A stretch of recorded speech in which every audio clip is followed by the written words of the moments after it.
Hello, everyone. Welcome to Vassals of Kingsgrave. Thank you for joining us for another recap of Season 7, Episode 3 of Game of Thrones, Queen's Justice. My name is Greg. I'm claudiusthefool on the forums, and I'm joined by 5 other vassals today. This is Katie, LadyGriffin on the forums. This is Casey, BlueEyedQueen on the forums. This is SmallPaul, SerDinnerRoll on the forums. This is Adam, also known as Drownedsnow on the forums. And this is Michal, Inkasrain on the forums. And we are going to discuss the episode. We'll start off with our lemon cake ratings. I'll save myself for last. If Katie, you want to start off? Give it a 5. Again? Give them all 5s. Katie, I feel like you've given up. Why break the pattern? I had fun. That's all I need in my life right now. So yeah, I'll go to 5. Stuff happened. People got fucked up in interesting ways. It was fun. It was cool. I picture you kind of swinging a whiskey bottle around as you're talking about this. It was fun. I think she just threw it over her shoulder and it shattered on the wall behind her. I don't drink whiskey. Casey? So I feel like my rating's gonna be like a 2.5 or a 3. I didn't. Sure. I don't think I've cringed as much as I did since season 5 for this episode, and I didn't really enjoy any of the battle scenes at all, so that's why I'm giving it that rating. What battle scenes? There were no actual battle scenes. I'm such a Debbie Downer. The 10 seconds of battle Wow.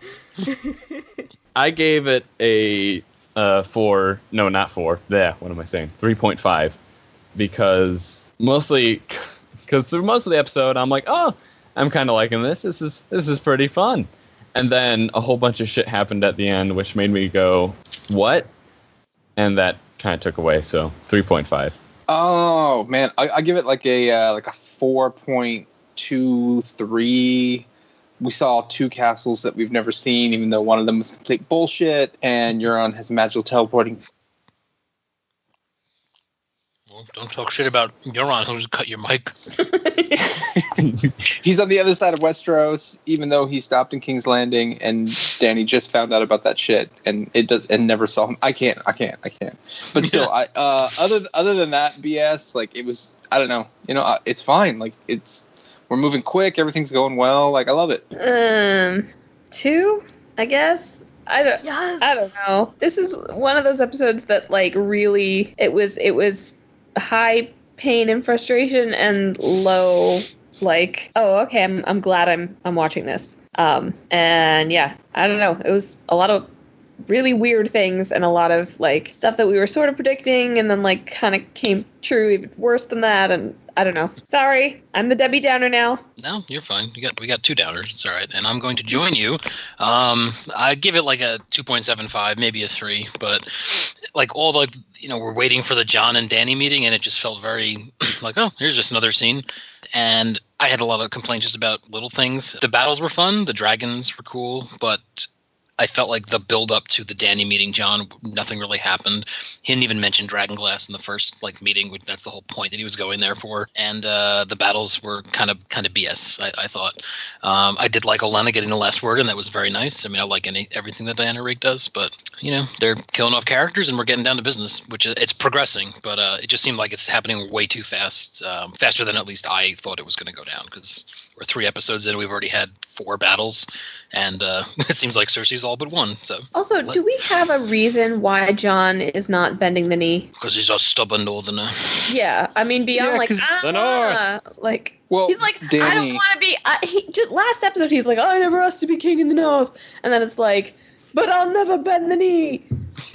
Why? Yeah, but on top of that, the most important thing is fighting off the White Walkers, and like the easiest way to do that is to get Dany. Right, but she doesn't even believe that there's fucking White Walkers. So like, is he gonna come down there and he's like, look, I'm fighting this battle, and she's like, I need you to help me with the Lannisters. He's like, I can't bend the knee, and then you're calling me down south. Like, I can't do that. We're starting the section now. If he rescinds on his kingship, then he loses what little authority he has. Then he's a yes man to Dany, and he has to do what she says, and he can't have that. At the end of this, I could see him being like, "Fuck it, you're the queen. I don't care." But like right now, I think he feels that he can't do that. And also, we could just jump right in, right, Greg? Because the show did. Well, yeah. I mean, it's only 4. There's only 4 locations in this episode. There's Dragonstone, King's Landing, And then we have Winterfell and Castle Rock and the reach at the end. So we'll just go scene, section by section. It was pretty easy because they were large, they didn't cut back and forth too much. It was really just 4 scenes. But yeah, we can get right down to it. Question before we start off. I don't know if I'm ignorant about this, but have we seen any actual handshakes before this episode? Usually they're gripping like their arms and shaking each other, but I've never seen so many handshakes. There were 4 handshakes in this episode. And it just seemed counted. It seemed too modern for me. And plus, Olenna had like 17th century cabinets in her room. Okay, Greg. Also, I swear, Jamie uses the word fun. I saw a fist bump. I swear. And someone yelled out, "You piece of shit," at the King's Landing, which, I don't think they said that back then. Anyway. Back then. Motherfucker. Fantasy Middle Ages. It seems too modern. Greg, do you have a summary for anything? Okay, this is Dragonstone, in which Jon arrives, he meets Dany, they have their little meeting together in the Ice and Fire scene, they introduce each other, no one believes Jon about what he's saying. I don't know where this scene is being shot, but it's super gorgeous outside. It blew my mind when I realized that that's actually a real location, that windy path that they're following when Tyrion's taking them into the castle. Nobody knows where this is being shot. Ireland, I suppose. Ireland, yep. Probably. It was beautiful. I do think it's really cool that Jon and Davos hit the fucking ground when they almost get blitzed by a dragon, because, I don't know, that's a nice little piece of physical acting in a show. While the rest of them do nothing. Yeah. that is pretty nice. I bet they planned that. I bet Sunday's Can we just talk about this whole thing? Dude rose up in this small-ass boat with a few men, and it's kind of a nice little meeting with him and Tyrion. And then all of a sudden we get, weird Dothraki we've never seen with too much eyeshadow. And then, they're just, hauling off his boat. It's like he parked in the wrong neighborhood, man. His wheels are getting taken off. Well, first off, I was really excited for this meeting. And just, the lead up for it, I was actually, smiling broadly, which I usually don't do while watching the show. But, Or ever, because I'm Batman. Oh my god. Sorry. Hey guys, I'm Zach Man. But what I kind of, granted this is just a fantasy of mine, was just, God, I really wish Jon had brought some wildlings south so we could have had some wildling Dothraki kind of butting heads. Who's gonna put the boat away? But yeah. Where are they putting the boat? Are they just towing it back out to the water? Oh. You know the Dothraki are such glasses. clever boatmen. Yeah. They know how to handle it. They're too clever a waterman. Yeah, and that walkway is beautiful to see, but it's completely impractical from a point of view. You have to walk up and down that thing 20 times. Servants carry you up and down. Not yet. It's just the 5 of them walking back and forth 10 times a day. Yeah, they're doing it wrong. Yeah, I felt bad for Missandei. They have one of those lifts for old people where you sit in the chair and it just kind of takes you up. It's the Mushroom House in San Diego. It's it takes 24 elevator hours. to the beach. I like that Davos asked her, "Where are you from?" And you could just see this momentary flicker of ugh on Miss Sandy's face. I'm from Nath. I get to ask this question. You don't think I'm from Westeros? Jeez. I thought he was just being nice. Jeez. I wasn't sure what he was doing, because at first I thought he was being nice, and then he has that comment to Jon, oh, things have changed or whatever. It's just a rude thing to ask. Secret racist. So it's Also, a rude thing to ask. And her accent is pretty much identical to everyone else's there, so... It just sounds I expected her, because he's butterflies and palm trees, and I was waiting for her to be yeah, it's nice when the slavers don't come in and slaughter villages and steal the children. I was expecting her to go, must be nice, I've never actually been there. I've lived in captivity basically most of my life. Thanks for bringing up such a painful subject. And just walks on ahead.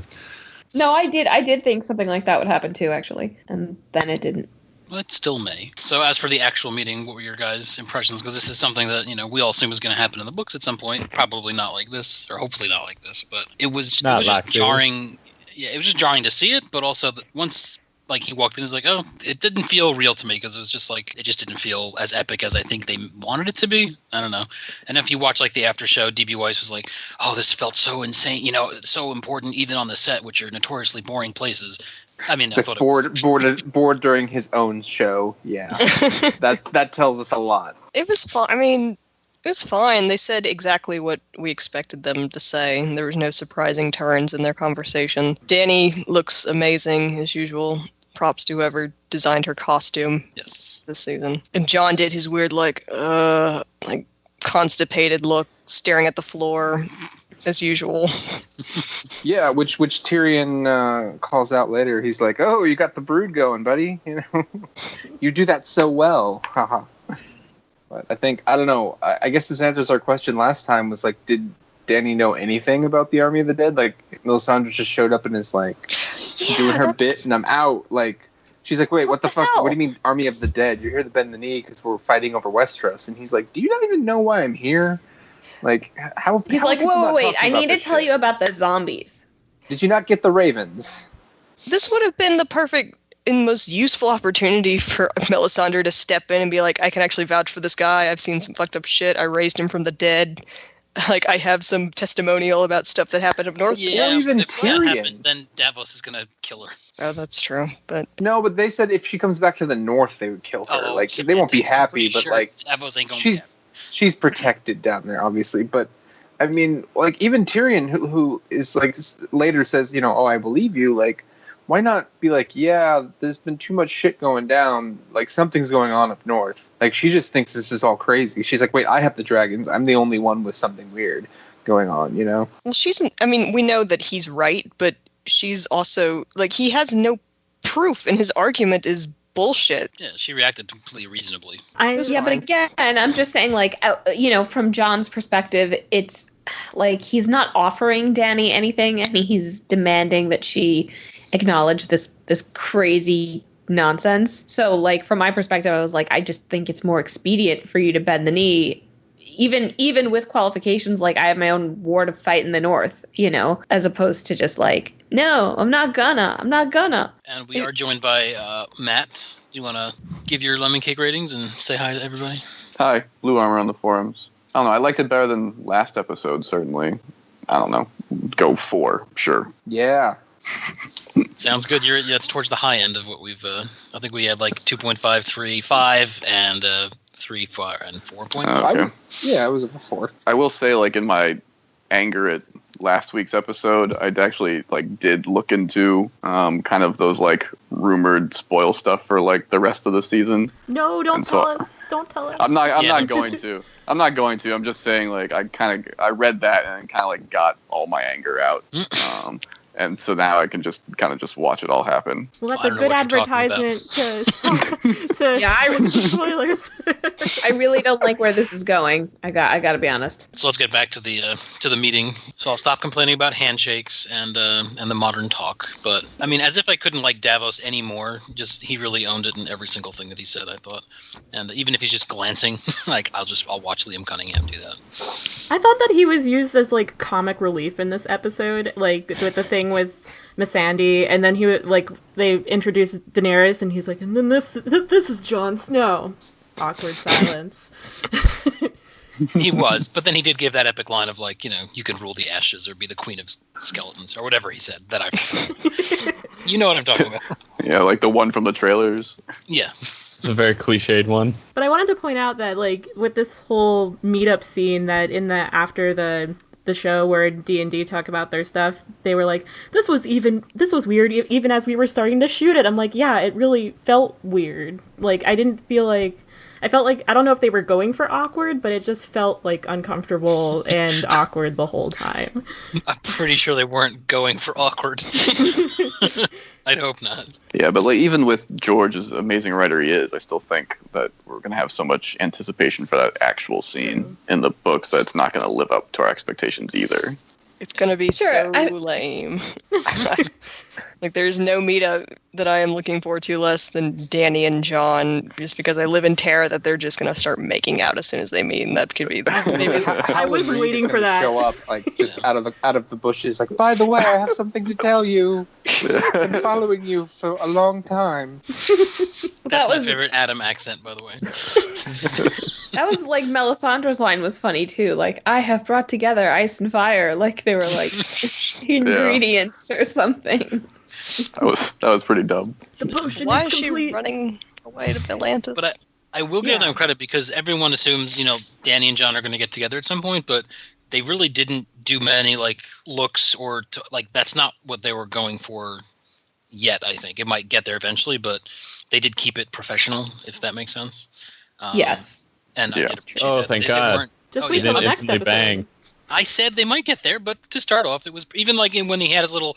First off, like where were her crazy Dothraki eyeshadow man when he was just walking up behind her on the ramparts? You'd figure he'd be there, but I did enjoy their second chat. It seemed a little less stiff.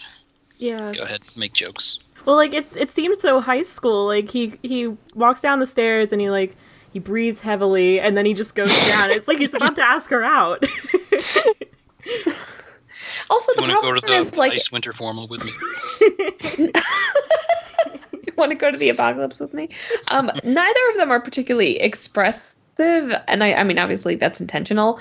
But like, because they're both just presenting these like stony faces, like John with the like imploring puppy dog, and Danny with the like ice queen. It's tough. And I mean, to be honest, I was also like, okay, so this is the scene where they like don't get along, and then the next one is the scene where they start to get along, and then, you know, we'll see where it goes from there. But it's not like I'm like, oh my God, I can't believe they did that. That was awful. But I still think it was kind of predictable. Yeah, So- can we talk about the opening credits? What? I'm sorry, go ahead. He was joking. I know. But I forgot. Oh, Christ. Next scene. No, moving no, You're on. so no, glad no, you're I- hosting, Greg. Something on Dragonstone. I remember. It's Melisandre and Varys. Are we not going to talk about how she like said that he's, well, first of all, she's going to Volantis, which is weird, but then also she said that they're both going to die on Westeros. Yeah. Also, Varys, beware the Ides of March. Ooh. Then she just So, disappears. so is she saying like she knows she's destined to go back there, and like he's just gonna like he's just kind of stuck there, or do you think she actually has information? Well, she has flame information, I think, not like actual information. Yeah, but how reliable is that shit? I mean, come on. Well, even she knows that it's questionable, but she seems to believe that, or unless she just wanted a good exit line. Oh, by the She's way, just I'm coming back joshing and him. we're both gonna die. Yeah, so awkwardly getting news of the fleet in the middle of that conversation was weird. Like, because especially how long did it take John to get down there, and then like, excuse me, you can hang out in your room for a second. We'll be right back. Yeah, let's please not complain this whole episode about how people are teleporting all over the place. We've I been haven't doing even this brought it up once. for 7 seasons. I just laughed when it started. okay. But The no, we're fine. the fleet is a major problem this episode, but other than that, like whatever. Like Olenna's back at home already. She's It's got 4 fine. ships left. Yeah, the teleporting's fine. Taking ships all the way around to Casterly Rock is dumb. No, but not just taking them out to Casterly Rock. Like you went back to King's Landing and then to like that doesn't make any sense. But whatever. Yeah. Like time wise is fine, but like no one on Dragonstone seeing you is like bullshit. Well, no one obviously got Katie's memo about not complaining about teleportation. So, anything non-teleportation related for the first Dragonstone I segment? just swear Varys' message should just start out with, "You're not gonna fucking believe this." It's like, so this is really awkward, but you need to know about the basically everybody's gone. An entire fleet. Said they had like a few ships left, maybe. Well, I hope they literally mean that, because there's no. I mean, the math. Well, they have 1,000. Let's give them the benefit of the doubt. They had 1,000 ships, which they probably didn't have, and they lost all the Greyjoys, and now they've lost whatever was left. How many? And it looks fucking- like many the Euron like suffered no losses from his battle before. Yeah. They're gonna have to get Gendry to row him over in like his little ship to get to King's Landing. We're all We have out enough of ships for the principal actors to go where they need to go. Period. We also had the in King's Landing we had the scene between Tyrion and Jon as well, in the brooding. Dragonstone, you mean? Yes. Yeah. Did I say something else? Well, no, It's we're in not at the King's brooding Landing. part yet. That's sorry. later on. Not brooding yet. Okay, so we get the little Theon interlude where he's pulled out of the water by the one good Greyjoy ship, I assume. He looks like a baby getting pulled out of the water. But like, I guess it makes sense that one of his ships would have picked him up. But really, it seems like he would have been picked up by one of the bad Greyjoys. But Yeah, that ship right there is getting pissed off that like, oh, well, if you saw her and couldn't save her, like you ran away. But it's like, you're alive. I feel like you probably ran from the battle too, since all the other ships are dead. well, it did seem a little no. bit like a hit and run. Like Euron was going there to try to like to get Yarasha, whatever. And we don't know how much, but we know that Dany did say that they destroyed a significant part of the fleet. Also, with just how it feels very un-Greyjoy of them to save him, find out he abandoned his sister, and then just go, all right, well, you can stay on the ship, but we're not talking to you. You can't sit with us. Well, where are they going also? I mean, they have no loyalty to Dany. I mean, probably going to go raiding Euron or some shit. Oh, yeah, probably. I was starting to feel bad for Theon until he was like, yeah, I tried. And it's like, dude, no, you didn't. I mean, he emotionally, he probably did try. He tried with his feelings. Surprisingly, the Greyjoys don't use emotionally tried as an adequate excuse. She should have never put him as her right-hand man to begin with. It was a bad idea. Too much pressure. Okay, Theon, you can be my representative here on Dragonstone. So you just hang out here. Don't jump off any ships. So any theories as to where Theon's going to end up? I mean, Yara's still Gendry. alive. For now. Well, I feel like if they were going to kill Yara, they would have done so already. I don't know about that. I mean, well, if the character of Euron is similar, he'll just, like, torture her for a long while. Is he similar, though? Who knows? Well, we can get to King's Landing, the first section at least, where we have Euron's triumphant return, where he's marching through the streets of King's Landing with Yara tied to his horse, followed closely behind by Ilaria and, I assuming, Nymeria, right? Nym is the other one? Mm-hmm. Tyene. I thought it was fuck. Tyene. Is it Tyene? I'm Sure. sorry. They Maybe. combined 3 into 7 into 3, so I forget sometimes. Yeah, Nym was one of the ones that was killed. Okay. So Euron drives his horse right into the Red Keep. It does not take a shit like I was expecting it to, as Tywin's horse did. But we get this That was just a really complicated shot to get. That horse they couldn't get again. He was busy, so they can't. They had to settle Get the for what they shitting could get. horse. So we get Cersei's, Euron's speech. Everyone's clapping. It's kind of like a reverse of the whole, Walk of Atonement. And he presents Cersei with the prisoners. Cersei then thanks him and says they're all united. And she goes, has some happy time with Jaime. Tycho Nestoris shows up. Okay, no, wait, you're going too fast. I'm just summarizing the whole King's Landing sequence, then we can talk about it. Yeah, it's just a bunch of Cersei with different people. Yeah, basically. We get a new handmaiden who I'm pretty sure is going to be significant. I don't know why. I have a feeling about her. So yeah, that's pretty much it. So it ends with the Iron You think the Handmaiden's going to be significant? I think so. I think the handmaiden and I think that Dothraki guy that we met are gonna be back. Okay. I As just extras. noticed that the handmaiden was rocking Cersei's haircut too. Yeah, like So she I wasn't feel- like a regular, scullery maid. No, but I it was feel like like a there hand must have been. Well, everyone's There was got there was an proper order from the uniforms now. queen. It's like you must wear the hair this way. No, I feel like that might have happened. I really do. There is a dress code in the Red Keep now. Everybody You didn't get the must look memo? Like Cersei. Off with her head. I'm really having fun with Euron. When he's riding on his horse, he says, "What a twat," as he's riding through Oh the my streets. God. It's so goofy. I love it. It's so much fun. Honestly, like, I really want winter to come out just so I can be like, okay, so we have creepy Cthulhu sacrificing Euron, and then we have fucking Euron the Westerosi Caesar riding in triumphantly to the cheers of everyone while going, what a twat. I mean, it's so ridiculous that I'm like, okay, I'll accept this absurdity. This is fun. But it is absurd and it is fun, which is like I wasn't expecting to enjoy the Euron stuff so much, but I think he is a good actor, and I think he probably took some acting lessons. If between only they seasons. could have done this with the Sand Snakes. Instead, they left us with disappointment. I mean, he asked Jaime if Cersei likes a finger up her butt. That's great. He did. I must have It was missed so that. funny. You missed that? You missed Yeah, that. he's asking for sex tips from Jamie. When, What he's is like, she- when I bang your right, sister. right. Cersei got out of that bind really quick, though. I was honestly a little proud of her that she's like, yeah, we'll hash this out after the war. I was definitely like, I actually had a moment of admiring Cersei, which I immediately rescinded in the next scenes. But I'm like, oh, she's keeping her hand close to her chest. This is pretty good. How she's like, I'll reward you eventually. Maybe. And then we get rewarded with Jamie's butt. Are you not That's a entertained? reward? Is No. not what you No. wanted? First, we need torture scene, and then we get Jamie's butt. Right.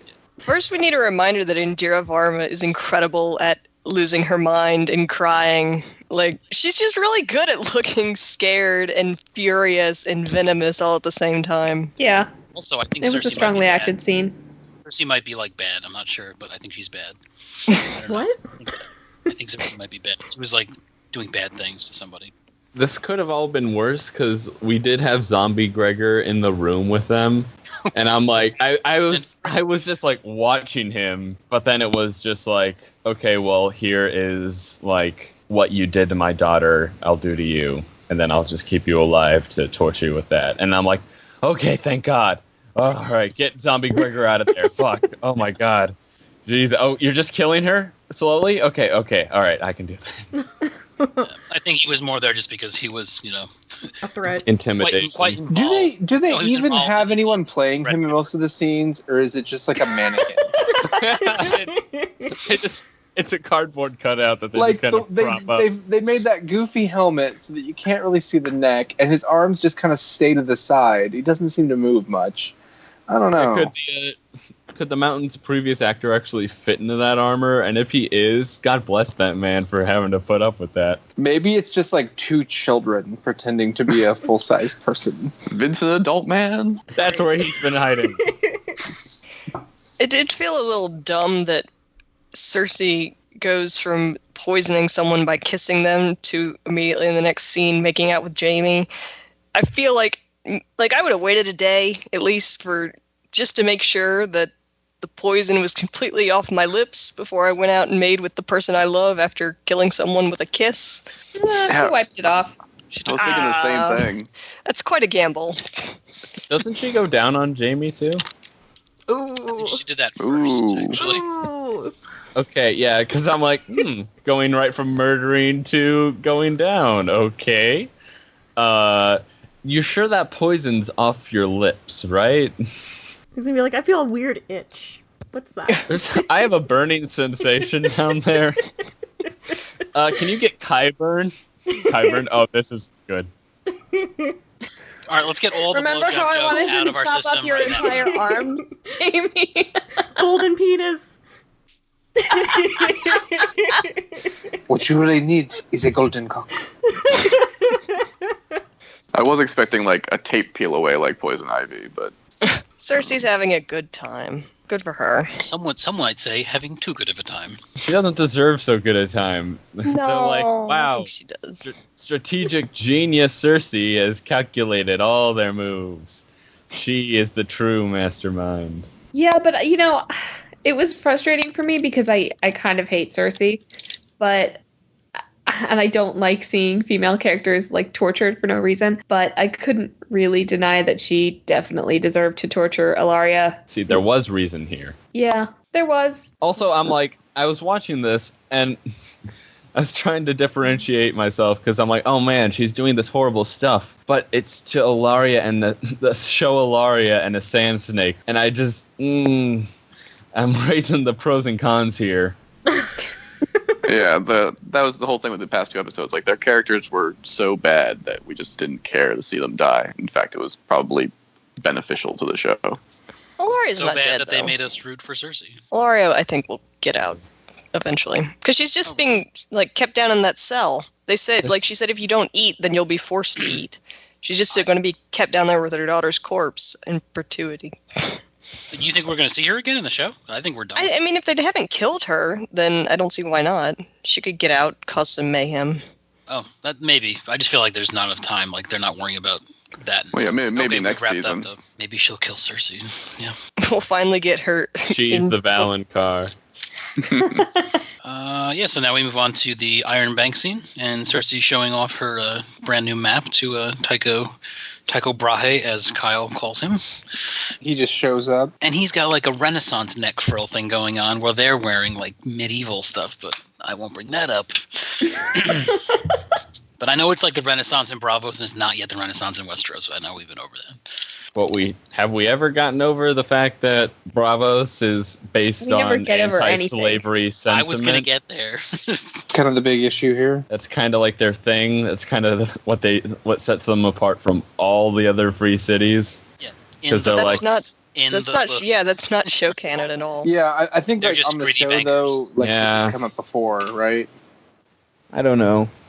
Bravos is one of those things where I'm just like, they haven't messed it up too much, but then when they do like throw stuff like that in, I'm like, no, it was better when you just didn't mention slavery, like you supporting it. That's not what you do. I mean, I'm all right. you could like explain it to be like that the Iron Bank is such a powerful entity that they don't even care.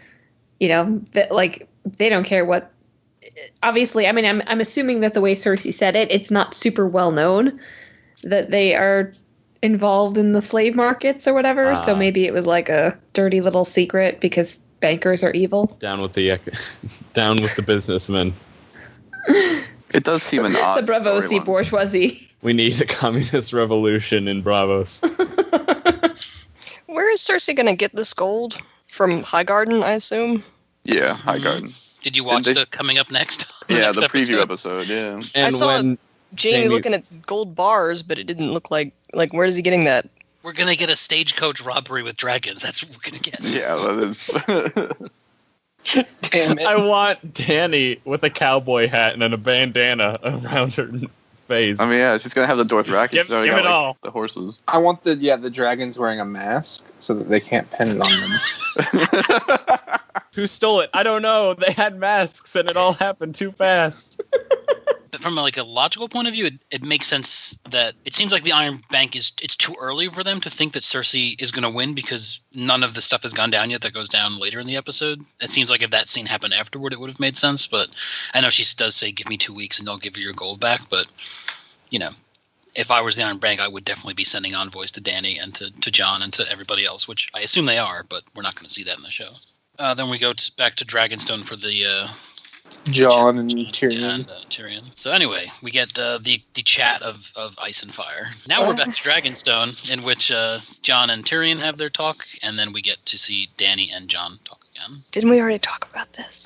No, we did a mentioned it. little We bit. didn't actually get to it. We can finish up Dragonstone now. We didn't talk about Jon and Tyrion. We talked a little bit about Jon and Dany's talk. Talking about Jon and Tyrion, I'm not liking where the show is taking Tyrion's character because I feel like they're making him this like all wise, all like I know everything, and like you should be listening to me. But they're almost like making him like super nice and stuff. Not like I guess maybe it's character development, but I just feel like he's just become this like.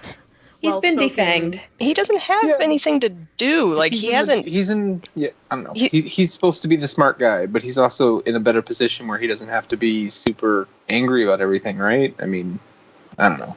His character has become very flat across several seasons. Like he hasn't smiled or anything. Like his facial expressions are very monotone. But yeah, like it's like his role has just been to dispense advice and try to get other people to lighten up. There's no dynamism to anything he's saying to anyone. Like it doesn't feel like he hates anyone. It doesn't feel like he has any anger or like lingering sadness. It just feels like he's content. Not even content. Like he's just like I don't know what emotion to read onto his performance if there's any. He has he expressed anything about Cersei and Jaime? No. No. I feel bad for Dinklage. I feel like he hasn't really had he hasn't been giving anything to really work with in a long time. Yeah, I kind of agree. But I also feel like he's slightly phoning it in, you know? Absolutely. He is absolutely. That's the good way to put it. He's phoning it in. He's already got those Emmy nods. I mean, come on. Yeah. I feel like, I mean, from a book standpoint, like we don't have the Tysha stuff, and we don't have like Jaime and him ended on a good note. So it's just like he doesn't have that hate to beat the Lannisters as much as he would in the books, I guess. But so, like, give him the opposite conflict. You know, maybe he's arguing with, you know, I mean, Jaime killed Dany's father. Maybe this could be a bone of contention between them. Like, what are you going to do about Jaime? He's a good man, I swear. Your father was nuts, you know. And like, she's like, but he killed my father. I'm totally going to feed him to my dragons. Yeah. But yeah. I mean, I wouldn't argue against feeding show Jaime to dragons. It's almost like they couldn't. I disappointed Don't beat down myself. on Shamey too much. Shamey nipple plate is very important to us. The shamey wow. They kind of killed off any conflict he would have because they got rid of Shay and they got rid of Tywin like they did in the books, but it's like in that void there was just nothing nothing to go in. It's like they got tired of, they couldn't think of anything to give him after a while. Like they just got tired of drunk, sad Tyrion after one season. Well, maybe Tyrion, he's taking Jaime's happy childhood memories of Castle Rock away, so now he can hate him for that if he has to. Yeah, but that's like the whole, that I think I brought this up in the last episode, not to be like a Debbie Downer on the show. Like I know that they're trying to wrap things up, but I feel like they're making, like they're taking away some of this gray area that all these characters have and making them like definitively like good characters or definitively bad characters. And I feel like that's like short-sighting, like what was like brought up in like the whole first season, second season. We're building up to a fight against zombies though, so I get I get what you're saying, but it's also like we're reducing the complexity of the narrative in some ways. At least isn't that like more of a reason to have like an all the more complex situation? Like, I feel like you actually have more room when you have such a black and white conflict in the North, and then all of our heroes can kind of be like, oh, do we really want these guys to win? Like, yes, but also no. Well, a good direction that they could go into, and I feel like they won't do it, but like Tyrion is kind of the one that came up with this idea of, I mean, this goes into a little bit later, but of them going to Casterly Rock, and it didn't work, and like half their allies are destroyed now, so we're gone. So I feel like somebody should be mad at Tyrion, or everybody should be mad at Tyrion for doing this, especially Dany, but I feel like they're just going to be like, well, we're fucked. What do we do now? I mean, didn't they bring that up in kind of the preview hint for next episode? A little bit, I guess. It just, Dany's just like, what is it? Just like Dany and Jon being like, what do we do now? Or I might not be remembering right. I think it's going is that she's going to have Jon steal the gold, which I hope that's not where it's going. Really? I don't know. I mean, they would need to use like the dragons to steal it, though, right? I don't know. She doesn't want to hurt anybody with the dragons. She wants the dragons, but she doesn't want to hurt anybody with them. Well, civilians. I mean, the army's currently now outside of King's Landing, so she could theoretically attack it. I would hope we're going to get a scene of like dragons attacking a stagecoach, but like, yeah. I mean, that's the only, from a logical point of view, like they're the only ones that could get there fast, but probably I'm sure it'll be something else. A ship just pulls up on dry land. Aha! We got it. This is where teleporting can be used to our advantage. Maybe the dragons use like dragons like helicopters, where they just like lower. Yeah, they carry a bunch of troops. Yeah, like on a raft, like tied to their tail or something. Like Temeraire. Ugh. The Eagles. I knew that was coming, you, Katie. I know, I knew that was for coming. I hate those books. I think Katie's ugh might be the opener. We'll see if we might get a couple more of those. So. Ugh. The irony. So, moving on to Winterfell, we get them talking at the Great Hall. Oh no, I mean they talk on that same little stairway that they always talk on in Winterfell. We get Maester Wolkan. We have Littlefinger trying to be Littlefinger, telling him his brilliant plan that everyone's your enemy and everyone's your friend. Something's going on at the gate. It's Bran. Bran's older than Sansa now. And he's also very emo. And he's a three-eyed raven now, guys. I don't know if you knew that Bran was a three-eyed raven. He's fucking Bran's creepy. a three-eyed raven. This is so stupid. Just push him out in the snow. Like, this was such a letdown. Like, I don't know. Like, okay. Go ahead, Katie, keep going. When Bran becomes the three-eyed raven, I didn't think it would mean he would lose all emotions and become Yoda or whatever. Like, I'm the three-eyed raven. I've seen everything, past, present, and future, Sansa. I saw you get, bad things happen on your wedding night. It was just dumb. Yeah, like what the hell? Agreed. He could have been like, I remember that night when you were like playing with Jane Poole and you made fun of Arya. I saw that, but no, I'm going to tell you about that time I saw you get raped. So. Yeah, wasn't the best part where like she immediately was like, "You're the Lord of Winterfell," and he's like, "I'm the three-eyed." Like, we have to address why he's not going to have a claim on Winterfell. Yeah. Very quickly. Before we get into how weird and bonkers this all was, I will say that I thought Sophie Turner's acting was really good. Yeah. In the reunion Yeah, scene. she did a great job. Considering she was acting against basically a piece of wood. Would, yeah. I mean, to be fair, Isaac Hempstead Wright has literally been acting against pieces of wood for a good part of his time on the show. Yeah, that is definitely an actor. If I feel worse for anyone, it's him just being dragged around for, 6 seasons now with given just the most batshit insane stuff to work with. Like, you're going to be talking to a man and a tree, and these tree women are going to explode, and you're going to meld minds, and you're going to fuck Hodor in a dream, and yeah. I really hope they don't throw away Mira as a character now. Who now? Who are you talking about? Oh, just that girl that's been pulling around for 2 seasons that didn't even get a word in this episode. We're never going to see her again. Tired look from. She Poor looks Mira. way older. Way older. Beyond the Wall will do that to you. On the same note, why did we need this to be brought back up again with Sansa? Like, why did we do this? No, I'm wondering why. I feel like they must have had some kind of reason to do that.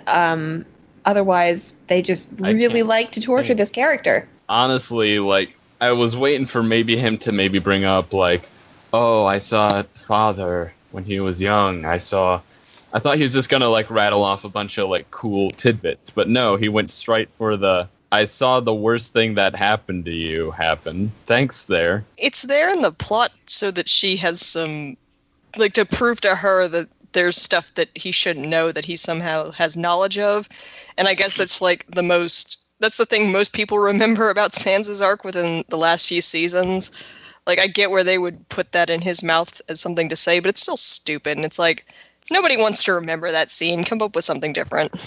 How about the scene that they literally showed him flashback to 5 times in the previous season? I saw father kill Arthur Dayne and know that Jon is a Targaryen.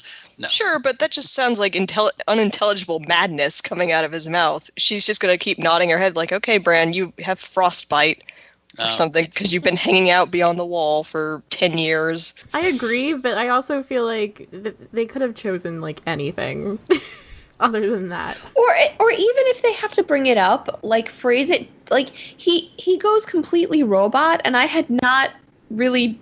Maybe I just missed the fact that he was completely unemotional robot Bran now. Because, even if he was going to do that, I saw what happened to you, I'm so sorry, I felt what you felt, I wish I could have stopped it, blah, blah, blah, have some kind of moment of bonding. She just, recoils, understandably, she's been, physically burned, and is okay, I'm out of here. And now it's well, where is this relationship going to go? Because he is a claimant to Winterfell who is nuts. I mean, he's right, but he's also nuts. I mean, I didn't mean to make a tree joke, but I guess I just did. Also, just That took me a second.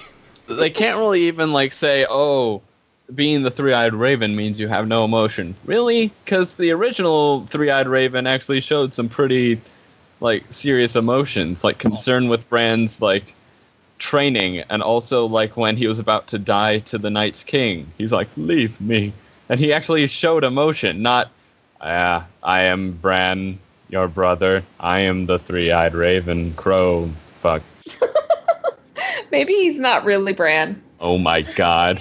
His brain's been he's an alien. But also, what I did was the scene previous with Sansa taking stock of Winterfell and actually ensuring that it can function.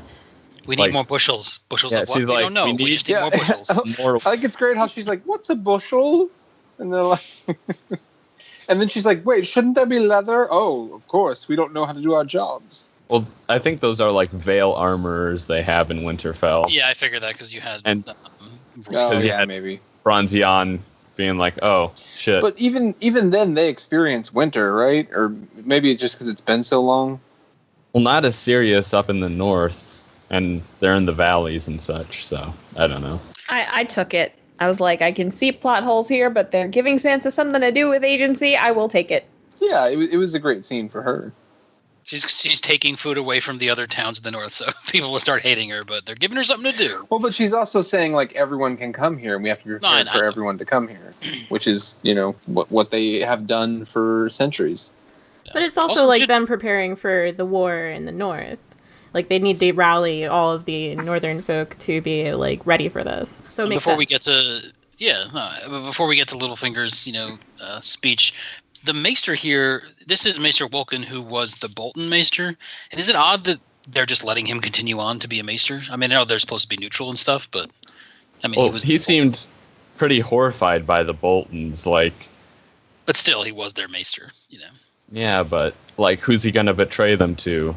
The Boltons broke faith with the Lannisters when they're like, "Oh, we'll have Ramsay marry Sansa." So there's not really any Bolton supporters left. That's true. We didn't have like a 4-year-old or like a baby Bolton when Jon demanded loyalty. He wasn't like crawling around on the ground. So. This is his sixth cousin, twice removed. Yeah. The king in the north. Yeah, so we get another brilliant explanation by Littlefinger. I mean, it made sense. So he's just explaining his game, keep everyone off guard, and imagine every possible thing happening at all times. And it kind of matched well with the next scene with Bran saying, I've seen everything happen at all times. Yeah, they just needed that scene for the trailer. But I also kind of liked his, you need to be, like, prepared for what comes next. What are you going to do after this? Because if we lose, well, all right, well, nothing's going to happen. But if the living wins, what the hell are you going to do? And I'm like, wow. That's kind of insightful for Littlefinger for the show. Remember when Littlefinger was supposed to be like this kind of smart, manipulative character, and then they fucked him in the show? Also, I mean, but the speech he gives her, like, all things are happening at all times, and everyone is your enemy and your friend at the same time. I was like, that literally... And then he has the shit-eating grin at the end. Yeah, like, that doesn't make any sense. Like, it doesn't make sense. I think it sums up show Littlefinger like pretty well, right? Have no loyalties to anyone. Just pretend to be whatever they need you to be. Like, be no one's friend and be no one's enemy. Just be, what's the word I'm looking for? Flexible. Shallow. Shallow and flexible. Just look after yourself. Sansa was turned on by it, though. Intellectually turned on. No. She keeps giving him these looks where she's repulsed by him, but at the same time entranced by his manipulative, wily ways. Because she's got to keep the soldiers there. Please, stop. I'm attracted to your large tracts of land and your soldiers. Does that actor, does he always, like, not in other shows, does he only talk out of one side of his mouth? Or is that just a Littlefinger tick? Old Tommy Carcetti in The Wire? Sometimes. Yeah, I'm sure he would talk that. I think he does do that a lot. Well, we all know Littlefinger definitely talks out of both sides of his mouth. Sometimes both ends of his body. Anyway. Shall we move on to Old Town? Yes, let's away to Old Town. All right, let's away to Old Town, where we get the aftermath of the operation of the Grayscale, which Sam seems to have pulled off successfully. He's fooled Maester Broadbent, because I don't think we've heard his name yet. I assume it's Marwyn. It's not. He's credited as something else. Okay, I'll stick with Maester Broadbent. And another handshake between Jorah and Sam. And then Sam gets his reward of taking all the moldy books and copying them, but he's not kicked out of the Citadel, which he should have been for disobeying his betters. Guys, do you think Sam's going to uncover something important in the scrolls? Maybe. Got nothing else to do now. I don't know. I thought he was going to give him like his maester ring, like, you've earned this, like his medical ring or whatever it is. Yeah, it gets the healing one. Yeah. Sam meets with him. You did what I said not to, and for that I award Gryffindor 50 points. And Gryffindor won the house up again. So let's just be clear. Last week, when old Archmaester Broadbent left, he was like, "You're out of here in the morning, right?" And Sam comes down and he's like, I'm sure he's like, "Oh, it's not as if someone debrided your entire body and took the infection and put an ointment on, but there's no, like, you healed like overnight." An unguent. I mean, it's like whatever, but it is love. It is lovely how Jorah's just like, well, got better. You know, you're like, okay. I started feeling better. I got better. I also kind of like the extendable poking stick. Archmaester Broadbent keeps with him. He's like, let me poke you with this. Interesting. Yeah, Samuel, watch this. But yeah, he should have still been like wrapped up in bandages with skin healing and shit. I guess like dragon glass, just when it cuts you, it leaves you whole. So luckily, the cut to pie tends to have a healing effect as well. They actually used the juice from the pot pie in the ceremony. No. I still can't eat pot pie yet. I'm just really glad I didn't need to throw up this episode. I guess I see worse on a daily basis. So there was no poop scene and then no pus scene. I do kind of like how Jorah's like, "Are you gonna be okay? Are they gonna kick you out?" And he's like, maybe a bit. Do you think their paths are going to cross again? I don't know. Maybe. Maybe in the I have battle. no clue anymore. Maybe in the final battle they'll go back to back with swords and just go, "Hey! Remember when?" Remember when the pot pie skin happened? Sometimes you wanna go. Casey, that was a song from a show from the 80s. Oh my god. I don't even know what's going on. Cheers, Casey. Cheers. Casey, cheers. And to you. All right, you go to the back of the line now. Adam, fun seat. Well, I do want to say something. When they get back to the Maester's office and he's like, Sam, what did you do? And he's like, well, I read the book. And I was like, as I was watching, I was like, well, he read the book. And then he said it, and I was like, yes, I guessed the line. Shall we move to... technically, it's set on Dragonstone because Tyrion's talking, but we get to see the assault on Casterly Rock. And what we think was a successful assault turns into an unsuccessful assault. Euron teleports back over to the west side of Westeros and destroys Dany's fleet after they've taken Casterly Rock, and now Grey Worm, and the Unsullied are stuck inside Casterly Rock with nowhere to go. Yeah, so they pulled like a Ocean's 11 Italian Job sort of thing where they cut to Tyrion kind of explaining what was going to happen and then he's explaining like throughout the battle kind of like the walls are going to be hard to breach, and we see them breaching the walls. And like, have they done that before? Well, I was confused at part because I thought when he was talking, he was like saying, this is what's going to happen, and then we were going to see what actually happened. So I was actually confused, like, is this just, well, it could go this way, but it's actually going to go this way. But then I realized, no, that was all happening. Yeah, it's like they're showing us what's actually happening. Yeah. When I built the sewers at Casterly Rock. And I had some lady friends down there, apparently. When was Casterly Rock built? Hundreds of years ago. When Tyrion was just a small boy. All right. When this segment happened, I was just kind of going, yeah, okay, and just kind of tried not to think about it at all, because I knew if I did, I'd get angry. Yeah, when they said the majority of the Lannister army was supposed to be there, nearly flipped.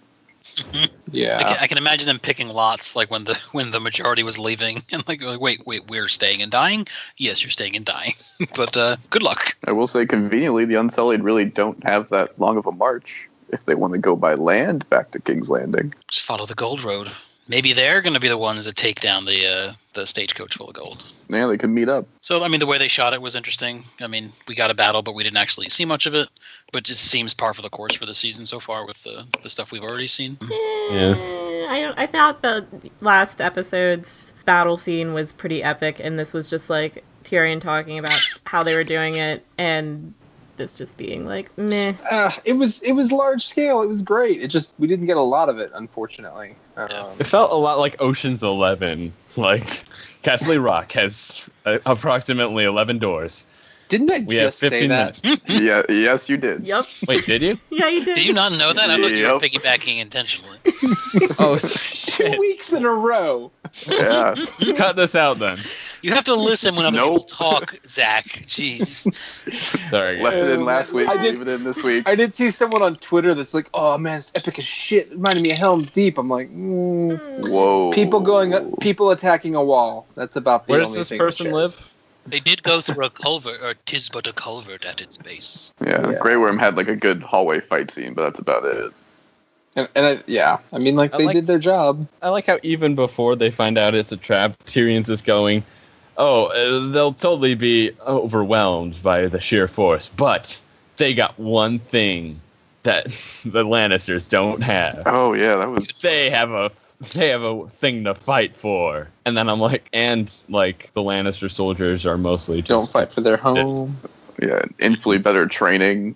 And these like people were literally just raised as like weapons. So did everyone expect Grey Worm to die in this epic siege? But no. Now there's more coming. No. Yeah, Okay, just me. No, Right. I thought he was gonna die. I thought he might, Any but of I you thought that was think too he's easy. gonna make it or no? No, he's probably not going to make it, but I'm sure he'll die in a better fashion. Take out Euron, maybe. Yeah. That'll be epic. That'd be cool. I'd be Get in line, Grey Worm. Yeah, he can't even get to him anymore without any boats. I mean, whatever.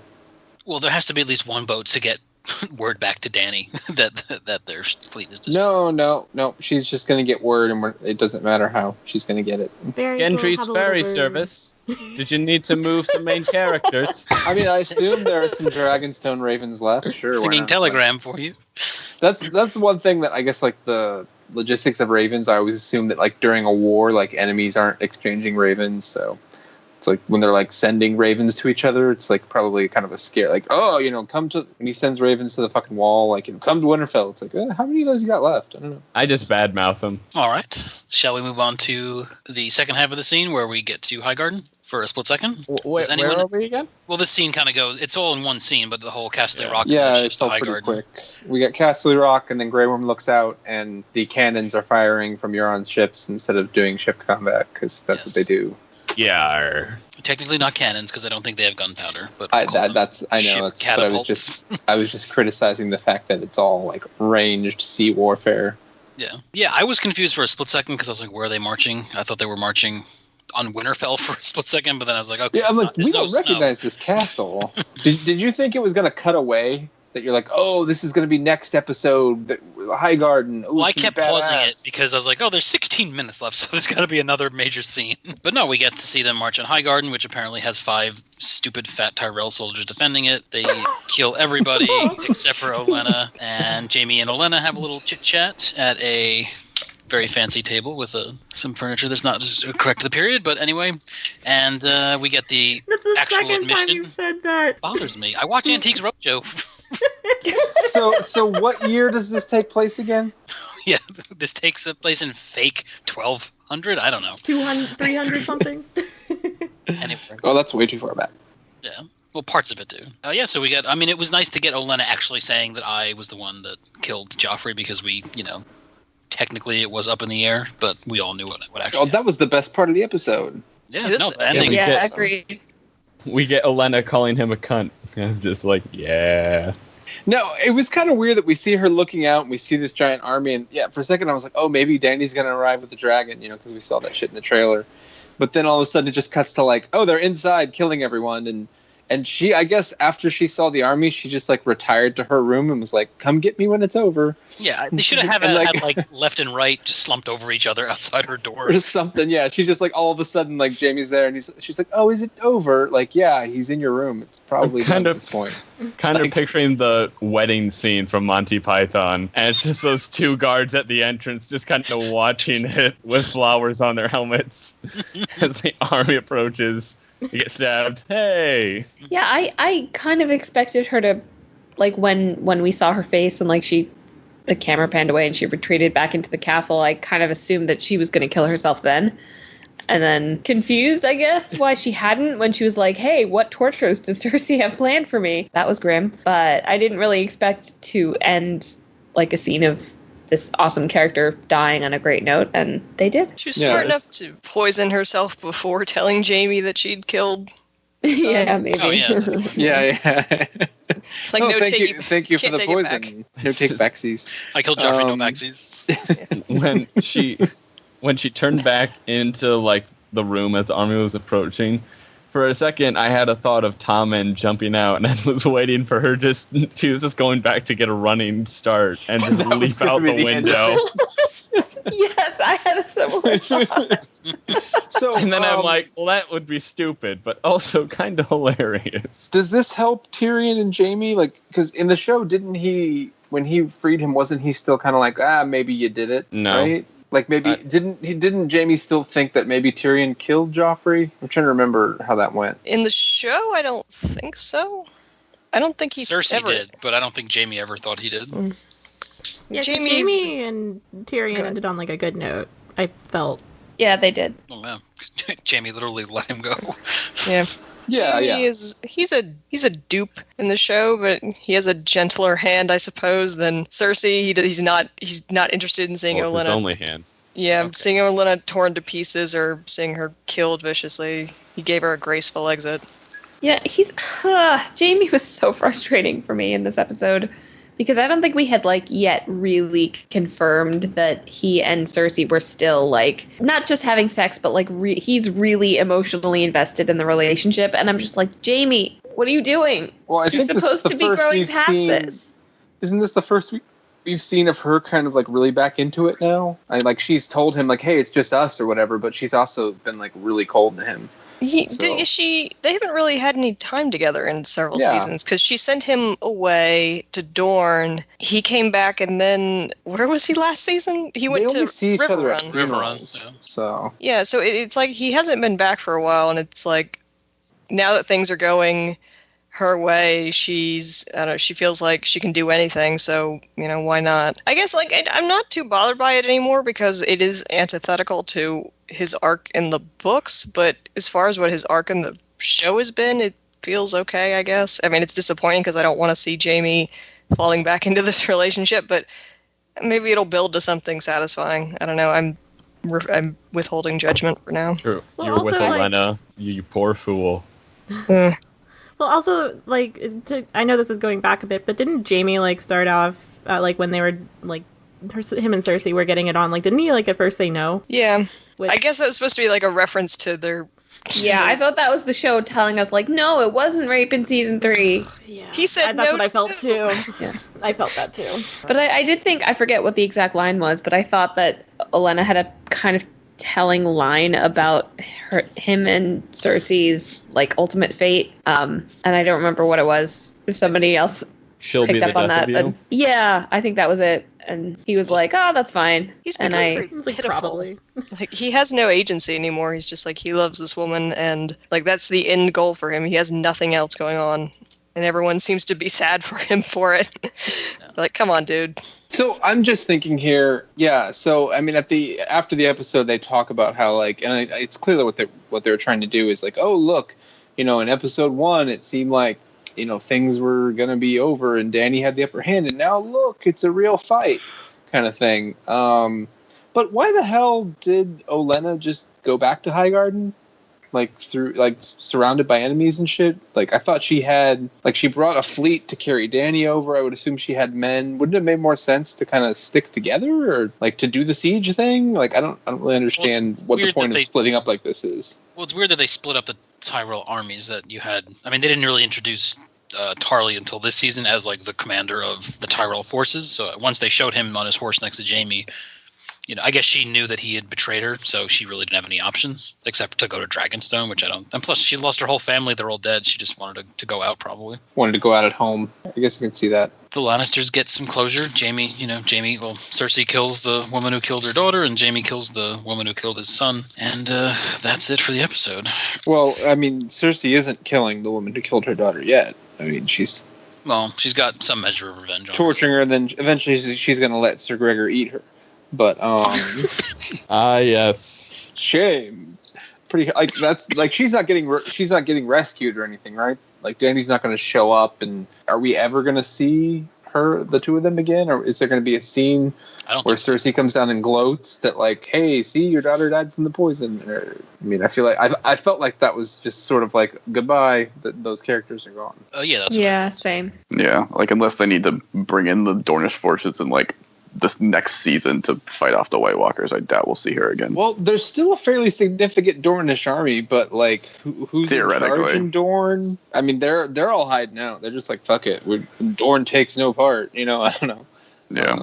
I think they're The not. city of Dorne will not side with anyone. We won't be ruled by weak men ever again. And, like Danny shows up, like, hey, come follow the queen. No, we're good. We're gonna stay here. Well, Run they were away like a third of back the to fleet is Essos. Dornish. So I hope they're on Dragonstone. Just no ships to take them anywhere. Well, I mean, wasn't that the whole thing from last episode, though, Greg? I mean, you missed that discussion a bit, but like the whole thing was like she had to go down to Dorne to get the Dornish army. Like it seems like they just brought the ships. Like you wouldn't bring your whole army on the ships They anyway just had because we're the trying to Dornish ferry over the Navy. Dothraki. So what's up with that army? Like they've just been sitting around waiting to do something, and now they're just gonna kind of keep sitting around, I guess. Now they get to fight the Tyrells too, because they're not going to lay siege to King Landing with 10,000 Lannisters and Tyrells in their reach. No, it was just those 5 guys. That was the Tyrell army. Oh yeah, Those Left, 50 north, men south, from and the Septon last season. Armies are expensive. Apparently, she didn't have 10 good men.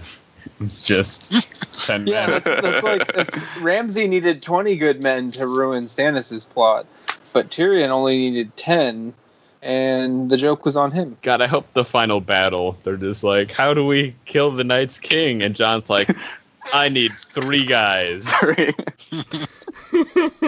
But Danny's like, no, I only need 2 good men. Oh, damn it. All right, I think I'll do a wrap up there. Thank you for joining us on our third recap for DragonCast. So we may have a Krakencast and a Wolfcast. Please check those out. They'll probably be out in the next couple of days. And join us on the forums, join us on Grindr and Twizzler and all that stuff. And Whistler. YouTube. God, I want that app now.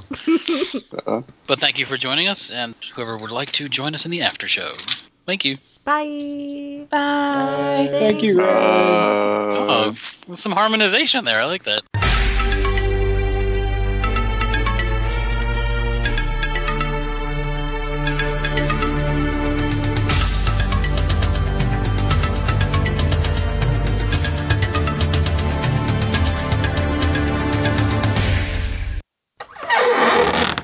Are we ever going to see Dolores Ed again? That's the more important question. Oh, we're going to go back north. We know that. Right, yeah, there's got to be Dolores. something at Eastwatch. Dolores. Yes. Dolores Ed. Dolores Ed. No, that's Westworld. Anyway, But the more I think of it, just like the timing, like I mean, things are moving pretty fast, but at the same time, it's like before episode 1 started, like Danny was on the attack, Cersei was on defensive.